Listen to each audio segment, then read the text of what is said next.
disciples l'ont connu personnellement. Il est apparu ressuscité à plus de 500 personnes à la fois, tel que relaté dans le rapport biblique. Eh bien, pour croire aussi Jésus qui nous parle de cette maison, il suffit de se rendre au livre, dans l'Évangile selon Jean, au chapitre 14, où Jésus lui-même nous dit « Que votre cœur ne soit pas troublé, vous croyez en Dieu, croyez aussi en moi. Dans la maison de mon Père, il y a plusieurs demeures. S'il en était autrement, je vous l'eusse dit. Je vais vous préparer une place, et si je m'en vais que je vous prépare une place, je reviendrai et je vous prendrai auprès de moi, afin que là où moi je suis, vous soyez aussi. Et vous savez où moi je vais, et vous en savez le chemin.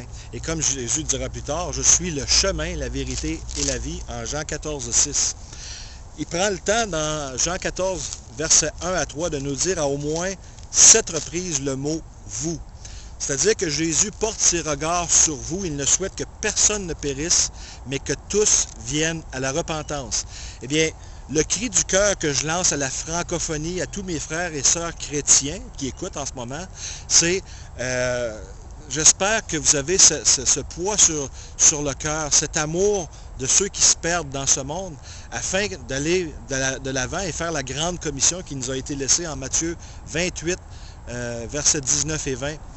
Et pour ceux qui sont des athées, des agnostiques, des incrédules, qui ont de la difficulté à croire, si vous êtes un peu comme Thomas et que vous avez besoin de preuves plus tangibles, je vous dirais simplement que le surnaturel est bien au-delà, ou bien plus puissant même que le naturel. Mais cela demande un travail personnel de votre part. Il faut que vous cherchiez Dieu de tout votre cœur, car s'il existe, c'est sur le trône de votre cœur qu'il doit siéger. Et tout homme ou toute femme qui croit, qui est chrétien, qui croit en Jésus-Christ, l'a invité à venir siéger sur le trône de son cœur. Et c'est ce que Dieu vous invite à faire. Il dit, je me tiens à la porte et je frappe, et si quelqu'un entend ma voix et qu'il ouvre la porte, j'entrerai chez lui. Eh bien, si vous entendez cet appel en dedans de vous, si vous sentez que le cœur, comme si quelqu'un cogne à la porte de votre cœur, c'est le Seigneur lui-même qui est en train d'adoucir votre cœur pour pouvoir entrer dans votre vie, chez vous, faire partie de votre vie, car il veut que vous le connaissiez d'une façon personnelle.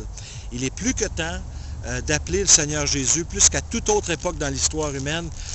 Si vous avez de la difficulté à croire à la nature du péché, vous n'avez qu'à regarder l'activité policière, l'activité ambulancière au niveau des hôpitaux. Ce que nous voyons, c'est le résultat du péché. Il est plus facile pour un être humain de faire des mauvaises actions que d'en faire des bonnes, car pour bien agir, cela demande de la discipline. Et pour y arriver, moi-même, je pensais que j'étais une personne forte.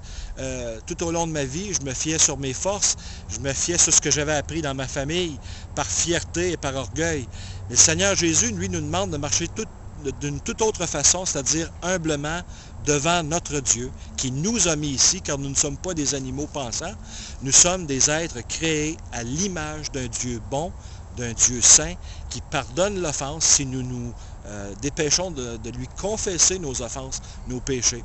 La nature pécheresse est là dans la chair, et la seule façon d'accéder un jour, après cette vie ici, au trône de grâce, à l'éternité avec Jésus, c'est en ayant la couverture du sang de Jésus sur vous, sur vos péchés. Car cette chair n'a rien pour Dieu. Et tous ceux qui n'ont pas le Fils de Dieu n'ont pas la vie, telle que le dit l'apôtre Jean dans sa première lettre.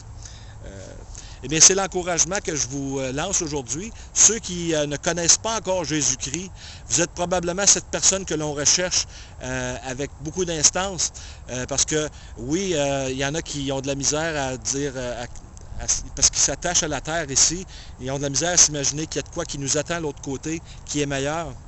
Eh bien, une fois qu'on a lu les Saintes Écritures, qu'on voit les promesses que Dieu nous donne, eh bien, laissez-moi vous dire que les promesses pour l'autre côté sont bien plus belles, bien plus grandes que tout ce que nous avons pu connaître ici. Et c'est le message d'espoir que je vous lance.